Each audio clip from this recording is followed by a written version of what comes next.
നാരായണ. ശ്രീ ഗുരുവായൂരപ്പ. ശ്രീമദ്ഭാഗവത മഹാപുരാണം ഏകാദശസ്കന്ധം 16-ാം അധ്യായം. ഇവിടെ ഭഗവാൻ വിഭൂതിയോഗം ആണ് പറയണത്. ഉപാസനാസ്വരൂപങ്ങളായിട്ടുള്ള വിഭൂതികൾ ഏതൊക്കെ എന്ന ചോദ്യത്തിന് ഉത്തരമായിട്ട് ഭഗവാൻ ഉദ്ധവനോട് പറയുന്നതാണ്. സ്വന്തം വിഭൂതിയോഗം അവനവൻ തന്നെ പറയുന്ന രീതിയിലാണ് ഗീതയിലായാലും ഭാഗവതത്തിലായാലും. ഭഗവാൻ അന്തര്യാമിയാണ്, സൃഷ്ടിയാദികൾ ചെയ്യുന്നു, മായാനാഥനാണ്, ആദ്യന്തമില്ല, ബ്രഹ്മമാണ്, കാരണസ്വരൂപാണ്, വേദസ്വരൂപനാണ്, ജ്ഞാനസ്വരൂപനാണ്,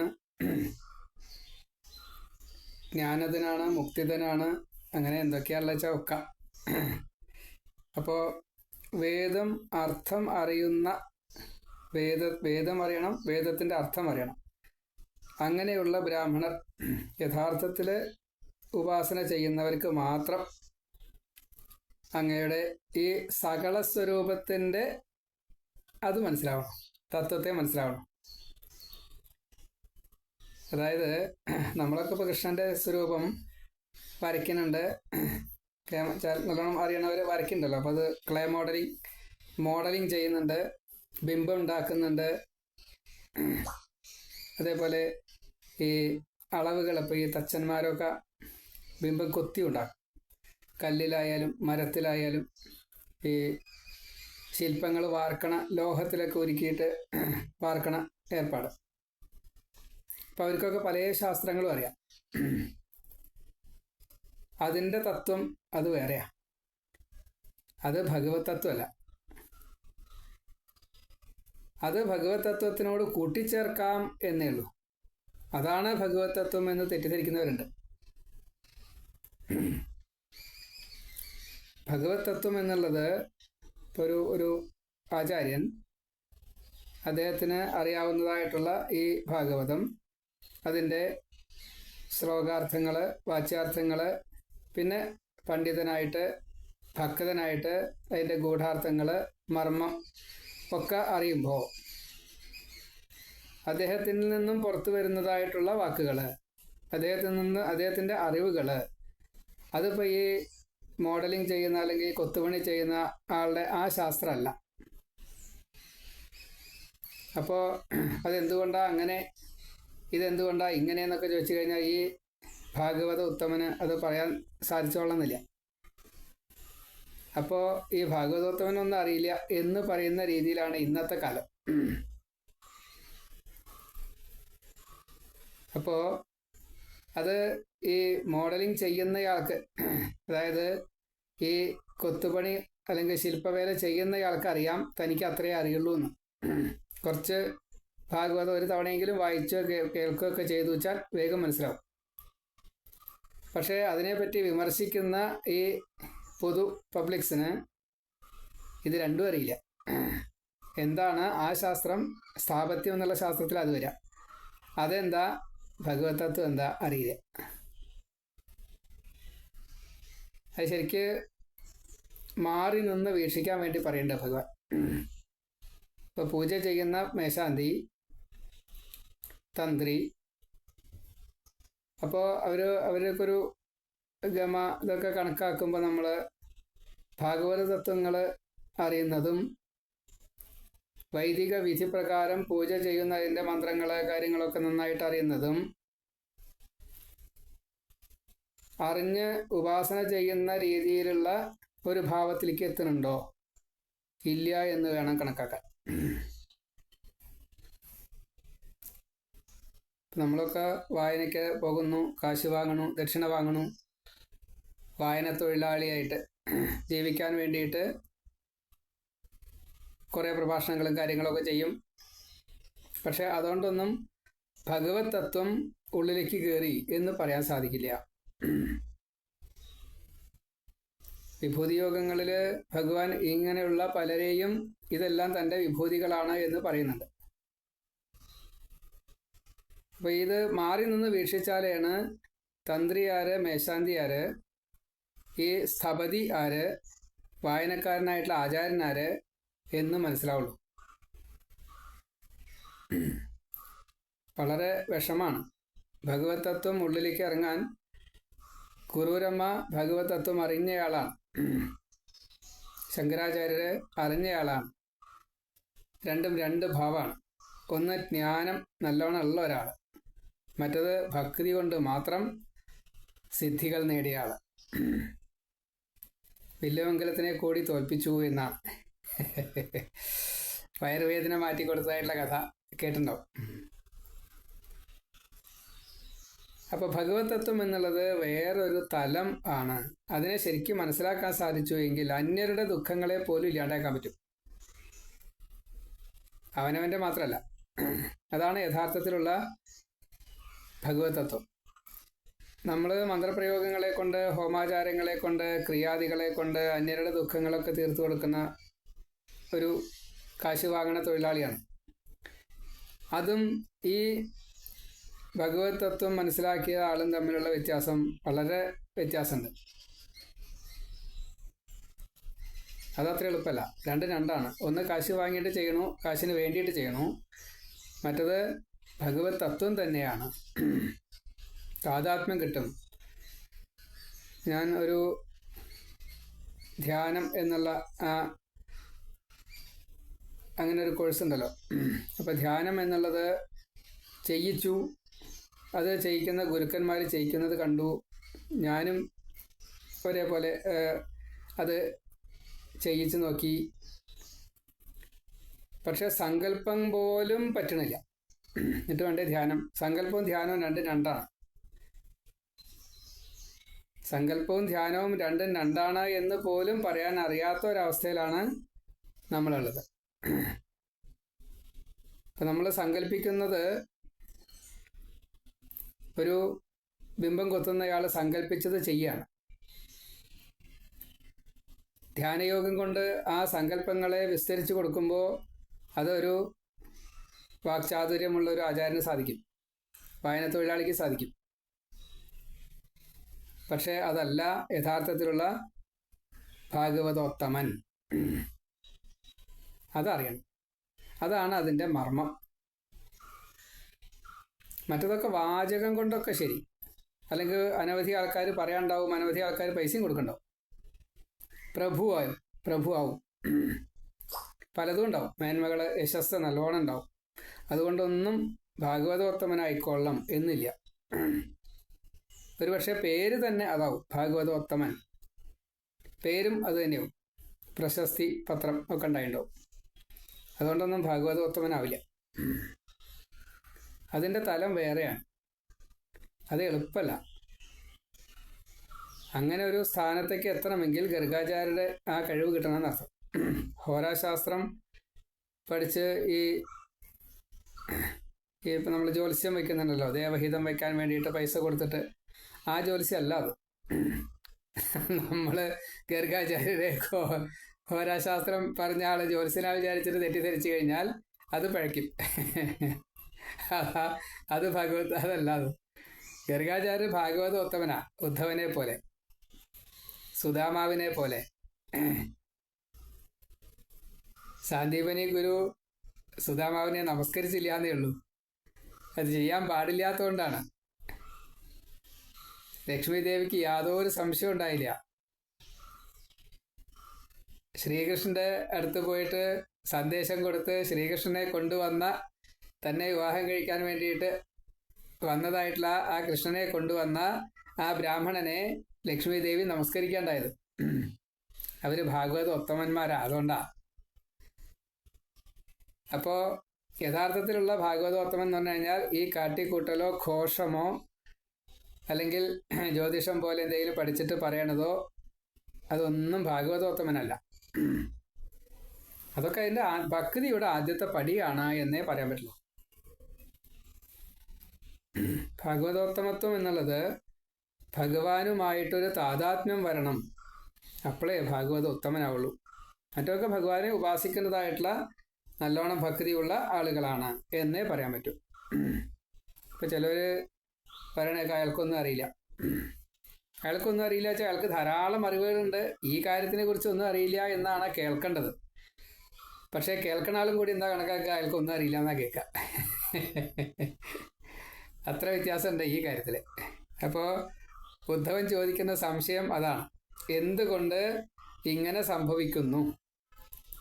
നേരത്തെ ചോദിച്ചത് വിശ്വാമിത്രന് എന്തുകൊണ്ട് മേനകയിൽ ശകുന്തല ഉണ്ടായി, മേനകയെ കണ്ടപ്പോൾ ഭ്രമിച്ചു എന്നാണ്. അപ്പോൾ അങ്ങയെ മാത്രം ധ്യാനിക്കുന്നവർക്ക് പോലും പിഴയ്ക്കുന്നു. അപ്പോൾ യഥാർത്ഥത്തിലുള്ള ഭാഗവത ഉത്തമൻ ആരാണ്? അപ്പോൾ ഭഗവാൻ അത് ഞാൻ അങ്ങനെയല്ല പറയണത് ഉദ്ധവ, കേട്ടോളൂ. ഭീഷ്മഗീത പറയാനുണ്ടായത്, ഭീഷ്മര് പറഞ്ഞു കൊടുത്തിട്ടുള്ളതായിട്ടുള്ള കാര്യം അർജുനന് മാത്രമല്ല കേട്ടോ, യുധിഷ്ഠിരന്. പാണ്ഡവർക്കെന്ന് കൂട്ടിയാൽ മതി, യുധിഷ്ഠിരനെന്ന് കൂട്ടുക, ഏട്ടൻ അങ്ങനെയാണല്ലോ. കുരുക്ഷേത്ര യുദ്ധാരംഭത്തിൽ അർജുനൻ എന്നോട് ചോദിച്ച ഈ ചോദ്യം കൊല്ലുന്നവനും കൊല്ലപ്പെടുന്നവനും എന്ന് അങ്ങനെ ഒരു തോന്നൽ വന്നു. അതുകൊണ്ടാണ് ഭഗവത്ഗീത ആ യുദ്ധക്കളത്തിൽ വെച്ചിട്ട് ഭഗവാൻ അർജുനന് ഉപദേശിച്ചു കൊടുത്തത്. അതുപോലെയല്ല ഭീഷ്മരെ കൊണ്ട് ഈ സനാതനധർമ്മം യുധിഷ്ഠിരന് ഉപദേശിച്ചു കൊടുത്തത്, വ്യത്യാസമുണ്ട്. ആ ഗീതയാണ് ഇപ്പോൾ, ഭീഷ്മഗീതയാണ് ഇപ്പോൾ പറയണത്. ക്ഷത്രിയധർമ്മം മറന്നു. അപ്പോൾ ശ്രീമദ് ഭഗവത്ഗീത ഉപദേശം കൊണ്ട് ഞാൻ അർജുനനെ യുദ്ധം ചെയ്യാറാക്കി, കർമ്മയോഗിയാക്കി മാറ്റി. കർമ്മയോഗമാണ് ഗീത. അപ്പം ഞാൻ എൻ്റെ വിഭൂതികൾ അന്ന് പറഞ്ഞു. ആത്മാവ്, രക്ഷിതാവ്, നിയന്താവ്, നിയന്ത്രിക്കുന്നത് ഒക്കെ ഞാൻ തന്നെയാണ്. സൃഷ്ടി, സ്ഥിതി, സംഹാരം ഞാനാണ് ചെയ്യണത്. ജീവന്റെ ജനന മരണ സംസാരം എന്നിൽ നിന്നാണ് തുടങ്ങുന്നത്, എന്നിലാണ് നിലനിൽക്കുന്നത്, എന്നിലേക്കാണ് ലയിക്കുന്നത്. അപ്പോൾ എന്നിലേക്ക് ലയിക്കുന്നതോട് കൂടിയിട്ട് ലയം എന്നുള്ളത് പൂർത്തിയായി എങ്കിൽ വീണ്ടും ഒരു ജന്മം, ഒരു സംസാരം വേണ്ട, അല്ലെങ്കിൽ വീണ്ടും അത് വേണം. ലക്ഷ്യം, കാലം, പ്രകൃതി, ജീവൻ, ഈ സമഷ്ടി പ്രാണൻ അല്ലെങ്കിൽ സൂത്രാത്മാവ്, മഹത്തത്വം, അത് തന്നെയാണ് ജീവൻ. അത് ജ്ഞാനശക്തിയോട് കൂടിയിട്ട്, രണ്ട് തമ്മിൽ ലേശം വ്യത്യാസമുണ്ട്. ജീവൻ മായ കൊണ്ട് മറയ്ക്കപ്പെട്ടതാണ്. ഈ മഹത്തത്വം ജ്ഞാനശക്തിയോട് കൂടി ചേർന്നതാകുമ്പോൾ അത് താതാത്മ്യം പ്രാപിച്ചതാണ്. അങ്ങനെയുള്ളതൊക്കെ എൻ്റെ വിഭൂതികളാണ്.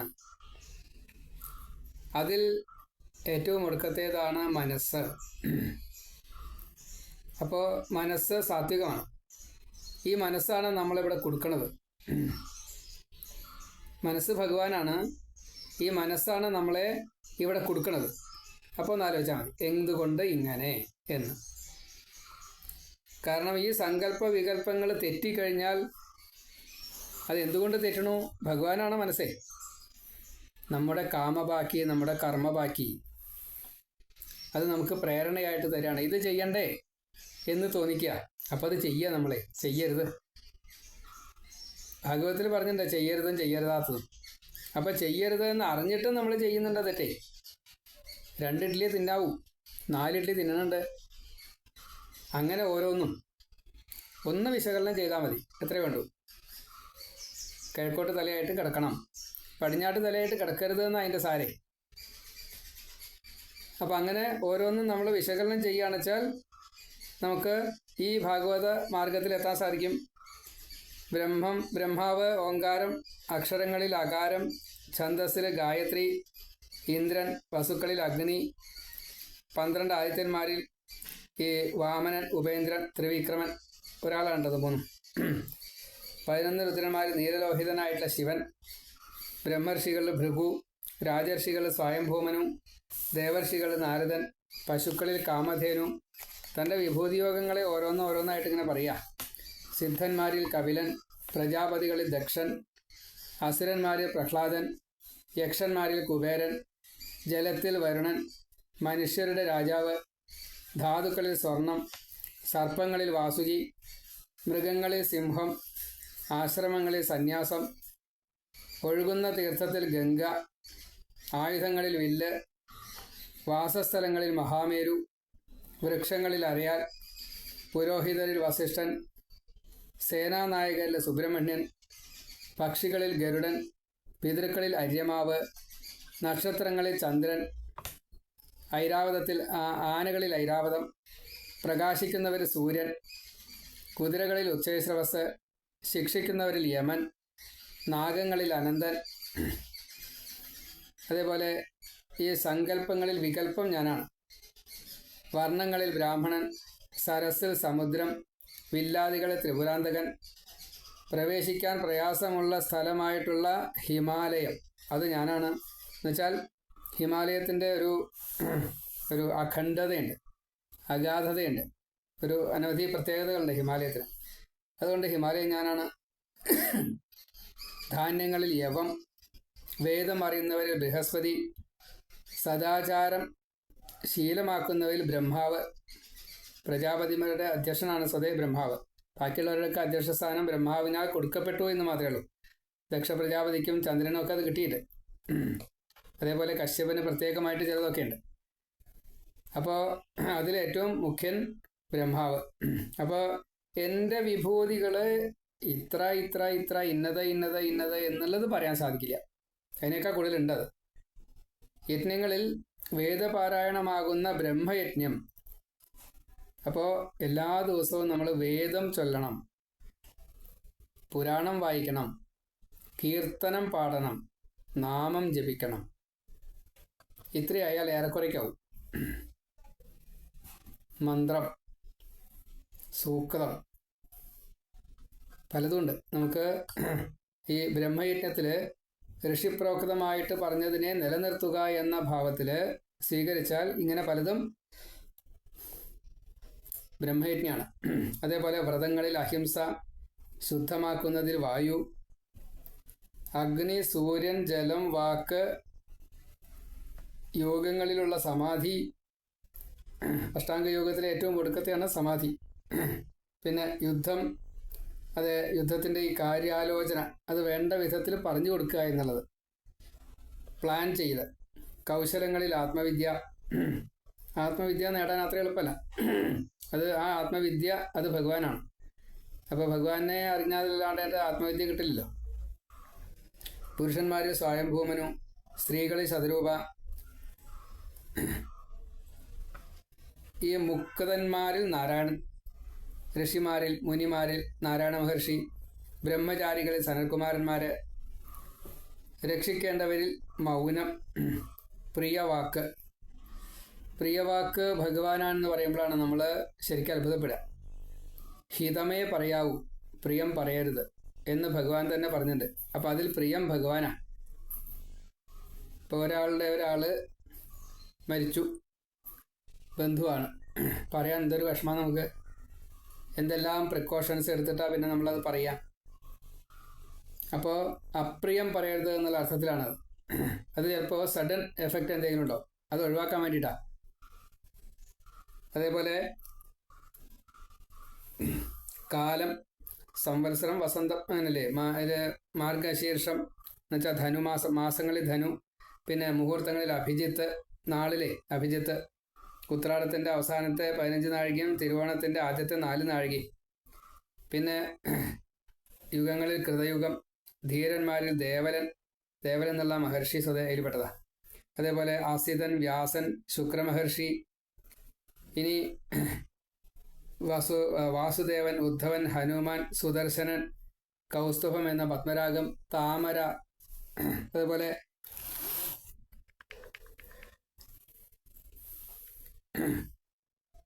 താമരയുടെ ആ സൗന്ദര്യം എന്ന് പ്രത്യേകം പറയുന്നുണ്ട്. പിന്നെ ദർഭ, നെയ്യ്, സമ്പത്ത്, ചൂത്, ക്ഷമ, സാത്വിക ഗുണം, മനോബലം, ഇന്ദ്രിയബലം, നിഷ്കാമകർമ്മം. മൂർത്തികളിലെ വാസുദേവൻ, സംഘർഷണൻ, അനിരുദ്ധൻ, പ്രദ്യുമ്നൻ, നാരായണൻ, ഹയഗ്രീവൻ, വരാഹം, നൃസിംഹം, വാമനൻ. 9 മൂർത്തികളാണ്. മൂർത്തികൾ എത്രയാണെന്ന് ചോദിച്ചു കഴിഞ്ഞാൽ നമ്മൾ സാധാരണ ആദ്യം എന്താ പറയുക, 4 മൂർത്തികൾ. നമോ ഭഗവതേ തുഭ്യം വാസുദേവായ ധീമഹി പ്രദ്യുമ്നായ അനിരുദ്ധായ നമസംഘർഷണായ. അതിൻ്റെ കൂടെ നാരായണനും ഹയഗ്രീവനും വരാഹവും നരസിംഹവും വാമനനും എൻ്റെ മൂർത്തികളാണ്. ബാക്കിയുള്ള മൂർത്തികളല്ല, എന്നിട്ടല്ല. പക്ഷേ ഈ 9 മൂർത്തികൾക്ക് പ്രത്യേകമായിട്ടുള്ള ഒരു ഭാവമുണ്ട്. വിശ്വാവസു എന്ന ഗന്ധർവൻ, പൂർവജിത്തി എന്ന അപ്സരസ്, പർവ്വത സ്ഥിരത, പർവ്വതത്തിന് ഒരു സ്ഥിരമായിട്ടൊരു ഭാവം. നമ്മൾ പർവ്വതത്തിന് ഇന്ദ്രൻ ചിറകരിഞ്ഞു എന്നൊക്കെയാണ് കേൾക്കാറ്. ഭൂമിയിലെ ഗന്ധം, ജലത്തിലെ രസം, അഗ്നിയുടെ ചൂട്,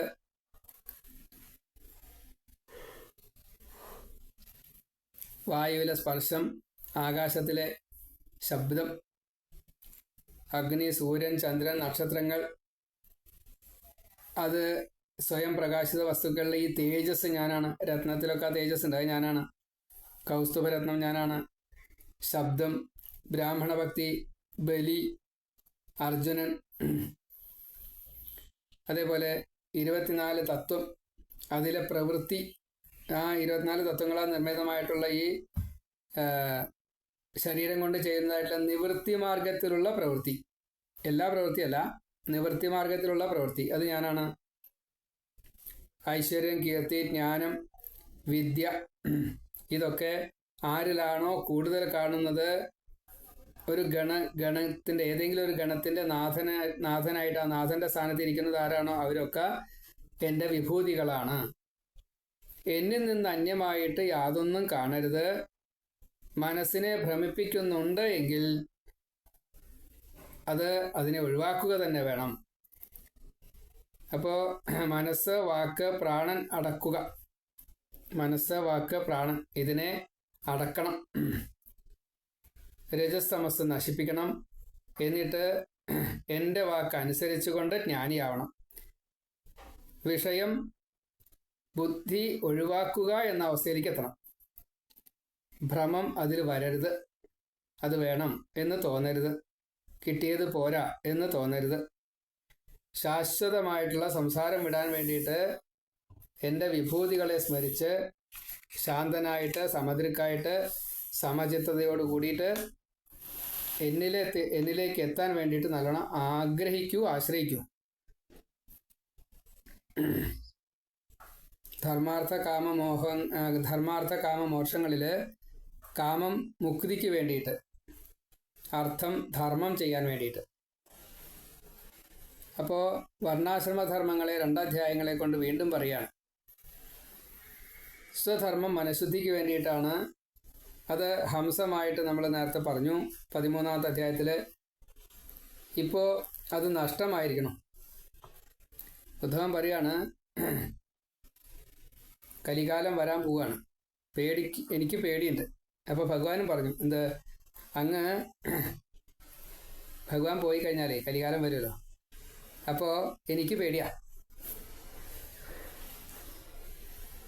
എനിക്ക് മാത്രമല്ല, ഈ ഭക്തി ഇല്ലാത്തവർക്ക് മുഴുവൻ എന്താ പേടിയെന്ന് അറിയാത്തവർ, ഭക്തി ഉള്ളവർ മുഴുവൻ ഈ കന്മഷം വന്നു കഴിഞ്ഞാൽ മുക്തിക്ക് തടസ്സമാവുമല്ലോ, അതിനെങ്ങനെയാണ് പരിഹരിക്കുക എന്നുള്ള പേടിക്കുന്നവർ. അപ്പോൾ ഭക്തി ഉണ്ടാവാനുള്ള ധാർമ്മിക കർമ്മം എന്താ, അതൊന്ന് പറഞ്ഞുതരൂ എന്ന് പറയാണ്. വർണ്ണാശ്രമധർമ്മങ്ങൾ ചെയ്തു കഴിഞ്ഞാൽ, ധാർമ്മികമായിട്ട് ആ കർമ്മത്തെ ചെയ്തു കഴിഞ്ഞാൽ പ്രവൃത്തി മാർഗം അല്ലാതെ കണ്ട നിവൃത്തി മാർഗം ആക്കിയിട്ട് മാറ്റാൻ സാധിക്കും. അപ്പം അതിന് ഭഗവാന്റെ ഒരു കൃപ കൂടി കിട്ടാൻ വേണ്ടിയിട്ട് ഉപാസന ചെയ്യണം. അങ്ങനെയാവുമ്പോൾ ജനത്തിന് മോക്ഷം കിട്ടാൻ ധർമാചരണം മതി. കൃതയുഗത്തിൽ ഹംസം എന്ന ഒറ്റ വർണ്ണമേ ഉണ്ടായിരുന്നുള്ളൂ. സത്യമുണ്ട്, അതുകൊണ്ട് സത്യയുഗം. ചെയ്യുന്ന പണികൾക്കൊക്കെ ഒരു കൃതകൃത്യതയുണ്ട്, അതുകൊണ്ട് കൃതയുഗം എന്ന് ആ സത്യയുഗത്തിന് പേര്, കൃതയുഗത്തിന് പേര്. തപസ്, ശുദ്ധി, ദയ, സത്യം 4 പാദങ്ങളും പൂർണ്ണമായിട്ട് അന്നുണ്ട്. ഭഗവാന്റെ ഹൃദയത്തിൽ നിന്ന് 3 വേദം, ഋക്ക്, യജുസ്, സാമം. അതേപോലെ ഹോതാക്കളായിട്ട് ഹോതാവ്, അധ്വർയു, ഉദ്ഗാതാവ്. പിന്നെ ഹോമം, പൂജ, സ്തുതി, ഇങ്ങനെ 3 വിഭാഗത്തിലെ ഉപാസന. പിന്നെ ആ കാലത്ത് ബ്രാഹ്മണരിൽ നിന്ന് മുഖം, ക്ഷത്രിയരിൽ നിന്ന് കയ്യ്, ഭഗവാന്റെ മുഖത്തിൽ നിന്ന് ബ്രാഹ്മണര്, ഭഗവാന്റെ കയ്യിൽ നിന്ന് ക്ഷത്രിയര്, ഭഗവാന്റെ തുടയിൽ നിന്ന് വൈശ്യര്, ഭഗവാന്റെ പാദത്തിൽ നിന്ന് ശൂദ്രര് ഉണ്ടായി. അതേപോലെ ഭഗവാന്റെ ഹൃദയത്തിൽ നിന്ന് ബ്രഹ്മചര്യം, അരക്കെട്ടിൽ നിന്ന് ഗാർഹസ്ഥ്യം, മാറിടത്തിൽ നിന്ന് വാനപ്രസ്ഥം, ശിരസിൽ നിന്ന് സന്യാസം. ഇങ്ങനെ വർണ്ണാശ്രമ ധർമ്മങ്ങളുണ്ടായി. ബ്രാഹ്മണര് അവരുടെ സ്വഭാവം തന്നെ ശമദമമുള്ളവരാണ്. തപസ്, ശുദ്ധി, സന്തോഷം, ക്ഷമ, ഭക്തി, ദയ, സത്യം, ഈ 121 സദ്ഗുണങ്ങളുണ്ട്. അതിൽ 1036 അവിടെ പറയുന്നുണ്ട്. ക്ഷത്രിയര് തേജസ്, ധൈര്യം, ബലം, വീര്യം, സഹനശീലം, ഉദാരത, ബ്രാഹ്മണ ഭക്തിയൊക്കെ അവരുടെ സ്വഭാവമായിട്ട് കാണിക്കും. സാത്വിക ഗുണവും രജോ ഗുണവും കൂടിയിട്ടുള്ളതാണ് സ്വതയോട് വരിക. വൈശ്യന്മാർക്ക് വേദവിശ്വാസം, ദാനം, സത്യം, ബ്രാഹ്മണ സേവ, ധനസമ്പാദനം തൊട്ട് തമോ ഗുണവും ബാക്കിയുള്ളതൊക്കെ രജോ ഗുണമായിട്ട് നിൽക്കും. ശൂദ്രര് 3 പേരെയും സേവിക്കല്, കിട്ടുന്നത് കൊണ്ട് സന്തുഷ്ടരാവുക, അവിടെ ശുദ്ധിയോ അതേപോലെ അസത്യോ, മോഷണോ, തൃഷ്ണയോ, കലഹോ, ഹിംസയോ ഇങ്ങനെയുള്ള ചീത്ത നെഗറ്റീവ്സ് ഉള്ളവർക്കൊന്നും ഈ വർണ്ണാശ്രമ ധർമ്മങ്ങൾ ചെയ്യാൻ സാധിക്കില്ല. അന്ത്യജന്മാര് എന്ന് സങ്കരവർഗക്കാർ കുറേയുണ്ട്. അവരൊക്കെ അവരവരുടേതായിട്ടുള്ള ധർമ്മങ്ങൾ ചെയ്യുമ്പോൾ തന്നെ ഈ നെഗറ്റീവ്സ് വരാതെ കണ്ടിരിക്കാൻ ശ്രദ്ധിക്കണം എന്ന് പ്രത്യേകം പറയാം. 16 സംസ്കാരങ്ങൾ, ഷോഡശ സംസ്കാരം, അത് ഏറെക്കുറെ എല്ലാവർക്കും വേണം. ബ്രാഹ്മണർക്ക് നിർബന്ധമായിട്ടും വേണം. ഉപനയന സമാവർത്തനം തൊട്ടുള്ളതൊക്കെ വേണ്ട രീതിയിൽ ചെയ്യുക തന്നെ വേണം. ജാതകർമ്മം തൊട്ട്, ഗർഭാധാനം തൊട്ട് ജാതകർമ്മം, അങ്ങനെ ഉപനയന സമാവർത്തനം, വേളി, അത് കഴിഞ്ഞാൽ അന്ത്യേഷ്ടി തുടങ്ങിയുള്ള കാര്യങ്ങളൊക്കെ അതാത് സമയത്ത് ചെയ്യേണ്ടത് ചെയ്യന്നെ വേണം. ബ്രഹ്മചര്യ സമയത്ത് വിദ്യ നേടണം. ഗുരുകുലത്തിൽ പോയിട്ട്, സ്കൂളിൽ പോയിട്ടായാലും കോളേജിൽ പോയിട്ടായാലും ഇനി ഇൻറ്റേൺഷിപ്പ് ആയാലും ശരി, IAS എടുത്താലും വിരോധമില്ല.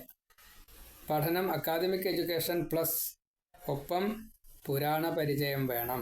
പുരാണ പരിചയമല്ല, പുരാണ പഠനം തന്നെ വേണം. അത് വെറുതെ പഠിച്ചാൽ പോരാ, ജീവിതത്തിൽ പ്രാക്ടിക്കലാക്കണം.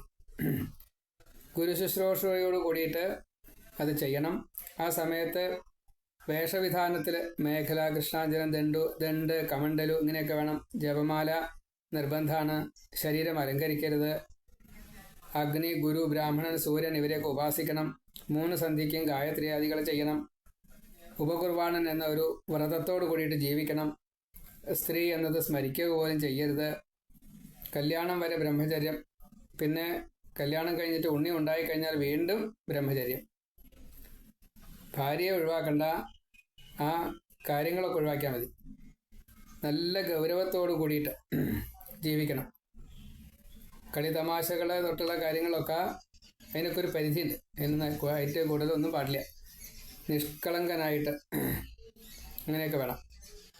ഈ സ്ത്രീയെക്കുറിച്ച് പറയുമ്പോൾ 8 കാര്യങ്ങൾ പ്രത്യേകം പറയുന്നുണ്ട്. ഒറ്റയ്ക്ക് സ്ത്രീയെ കാണണ്ട, തൊടണ്ട, സംവാദമായിട്ടൊന്നും ചെയ്യണ്ട, ചിന്തിക്കണ്ട, സ്വയം ഒന്നും പാടില്ല. അന്യരോട് ഈ വിഷയം സംസാരിക്കുകയേ വേണ്ട. ലംബടന്മാരോടുള്ള സംഘം പോലും വേണ്ട. സ്ത്രീ പുരുഷ സംഘം പാടില്ല. ഇത് ബ്രഹ്മചാരിയായിട്ടുള്ള ആ ഉപനിചൊണ്ണിക്ക് മാത്രമുള്ളതല്ല, മരണം വരെ ശീലിക്കേണ്ടതായിട്ടുള്ള ആണും പെണ്ണും ഒരേപോലെ ശ്രദ്ധിക്കേണ്ടതാണ്. അതേപോലെ ബ്രഹ്മചര്യം കഴിഞ്ഞു കഴിഞ്ഞാൽ ഗൃഹസ്ഥനാവും ചെയ്യാം. കല്യാണം കഴിഞ്ഞ് ഉണ്ണി ഉണ്ടായാൽ വീണ്ടും ഇതേപോലെ തന്നെ ബ്രഹ്മചര്യം കാത്തു സൂക്ഷിക്കുകയും വേണം. കല്യാണം കഴിക്കുന്നതിൻ്റെ മുന്നേ നമ്മൾ ഭഗവതിയോട് പ്രാർത്ഥിക്കണ മന്ത്രമാണ്. അത് ഭഗവാനോടായാലും മഹാദേവനോടായാലും ഒരേപോലെ തന്നെ പ്രാർത്ഥിക്കുക. മന്ത്രത്തിൻ്റെ അർത്ഥത്തിന് മാത്രമേ, ആ മൂർത്തിക്ക് മാത്രമേ വ്യത്യാസമുള്ളൂ. ബാക്കിയൊക്കെ ഒന്ന് തന്നെയാണ്. പത്നിയും മനോരമാം ദേഹി മനോവൃത്താനുസാരിണിയും താരിണിയും ദുർഗസംസാര സാഗരസ്യ കുലോത്ഭവ. അപ്പോൾ അവിടെ ഇതിനെ തരണം ചെയ്യിക്കുന്ന, ഈ കടങ്ങളെ മുഴുവൻ വീട്ടാൻ വേണ്ടിയിട്ട് ഭർത്താവിൻ്റെ ഇംഗിതം എന്താണോ അതിനനുസരിച്ച്, വ്രതം എന്താണോ അതിനനുസരിച്ച് അനുകൂലിച്ച് നിൽക്കുന്നതായിട്ടുള്ള സേവനം ചെയ്യുന്ന ഭാര്യയെ വേണം.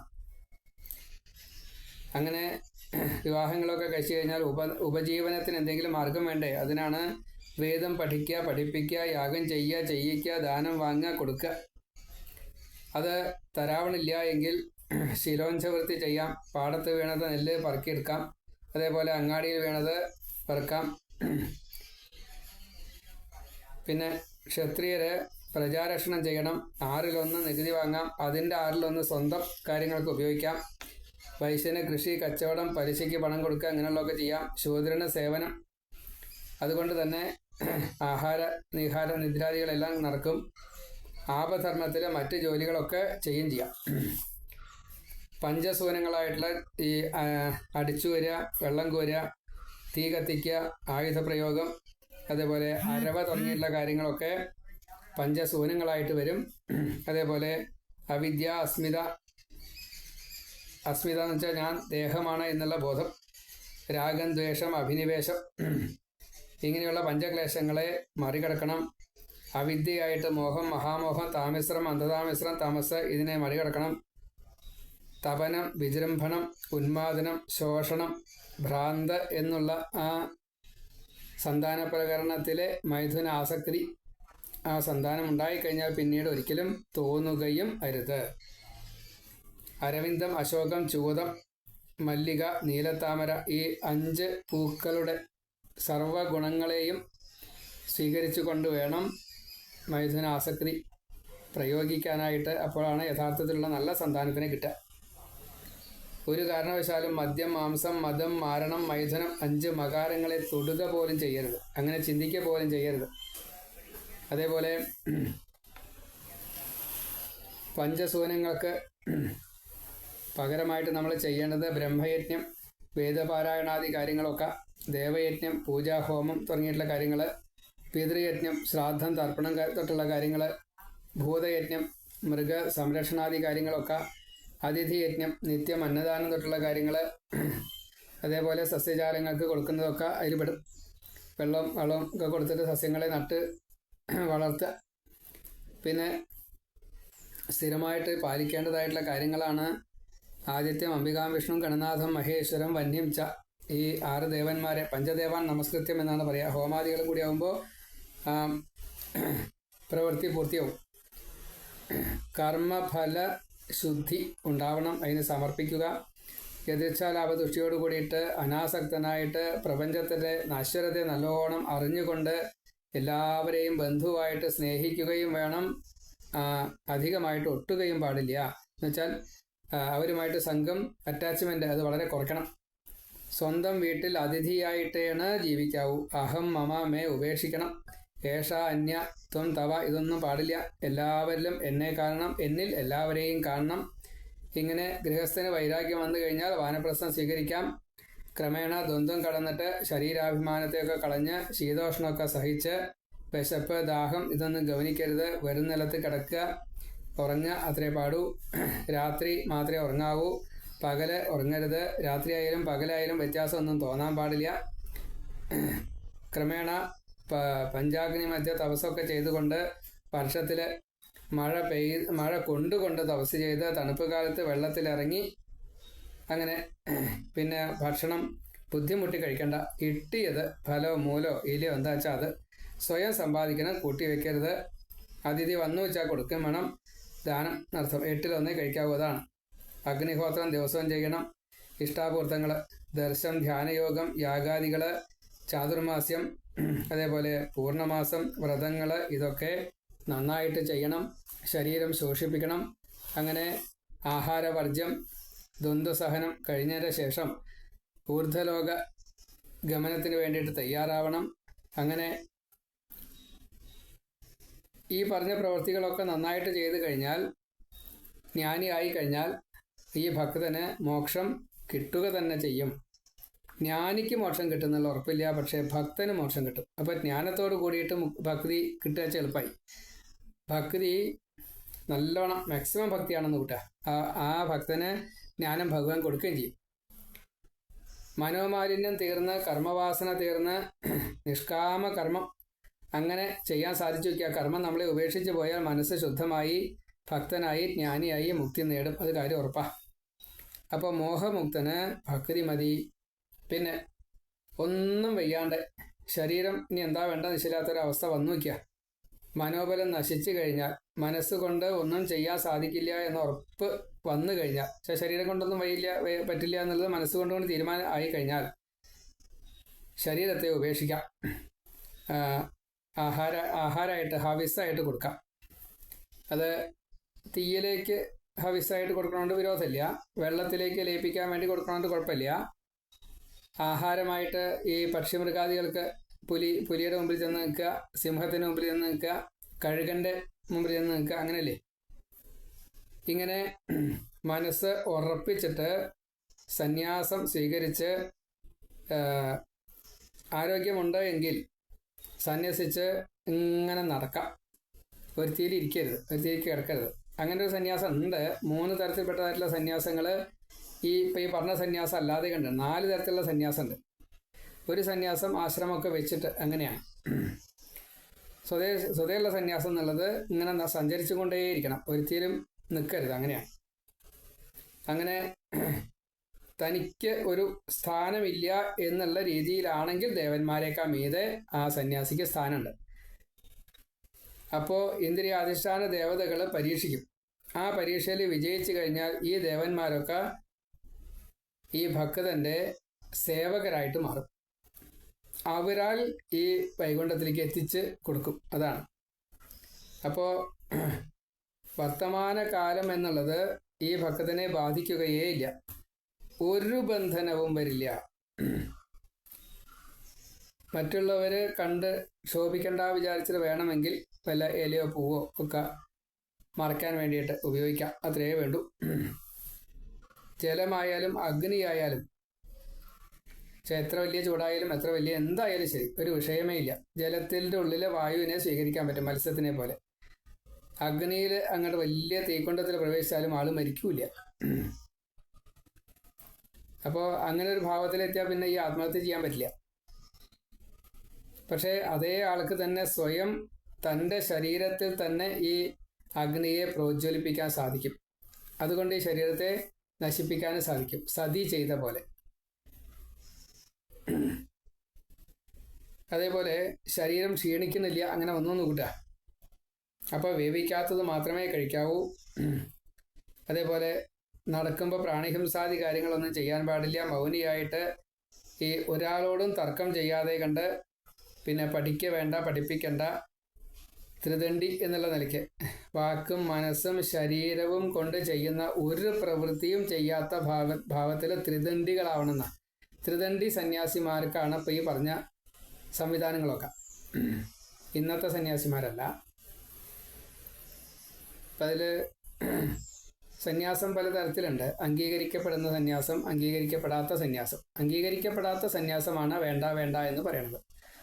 അംഗീകരിക്കപ്പെട്ട ധാരാളം സന്യാസങ്ങളുണ്ട്. അതാണ് 3 വിധത്തിൽ നേരത്തെ പറഞ്ഞത്. അപ്പോൾ ആ സന്യാസ ദീക്ഷ, സന്യാസം എന്നുള്ള നിലയ്ക്ക് എല്ലാം ഉപേക്ഷിക്കുക എന്നൊരവസ്ഥയിലേക്ക് എത്തണമെങ്കിൽ ദേഹബോധത്തെ മറികടന്നാലേ പറ്റുള്ളൂ.